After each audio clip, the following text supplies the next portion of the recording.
The love story of Strunk. Real passions only truly simmer beneath the heat of a southern sun.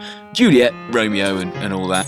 But when the blood of a young man from Vilnius actually does boil over, the drama is assured. More than 300 years ago, on a winter's evening, 2 sleighs slipped into Vilnius through the Trakai gate. They carried a group of Germans, several citizens of Vilnius with their wives and daughters, along with 3 merchants from Königsberg, all returning from an excursion to the ancient Lithuanian capital of Trakai. We don't know if they'd had a chance to sample Trakai's famous meat pies, kibinai, but they surely did visit the miraculous painting of the Mother of God. Although the painting hung in a Catholic church in Trakai, the German Lutherans still paid their respects to the image of Mary. In truth, however, upon their return to Vilnius, their expressions radiated pure horror. Later in court, it became clear why. It turns out that on their way back to Vilnius, the group stopped at a tavern in Voke, where they became unwitting participants in a hostage drama. It was already afternoon. The Germans had barely taken the first bite of their meal when the tavern was entered by Captain Samuel de Strunk of Vilnius and 14 of his friends. All were soldiers, all were armed. Samuel ordered the Germans to step away from their table and told his friends to point their guns at them.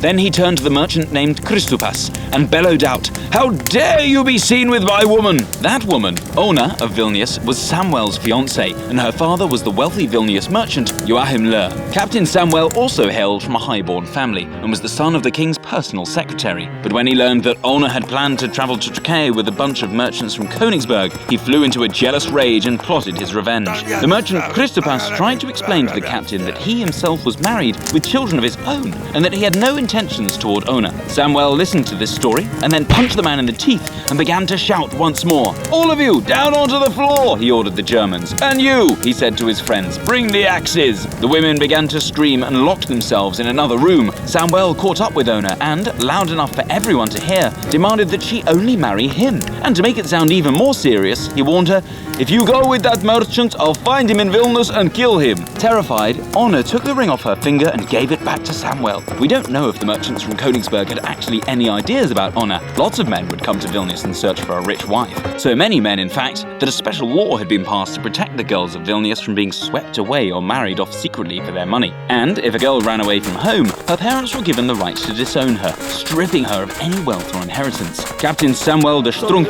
the instigator of the scandal at the Voke tavern, didn't get to enjoy his victory for very long. He was soon forced to appear in court and married another woman who, several years later, killed him. The fate of Ona, meanwhile, is a mystery. Perhaps she eventually did do what Samuel most feared and became the wife of a merchant from Königsberg.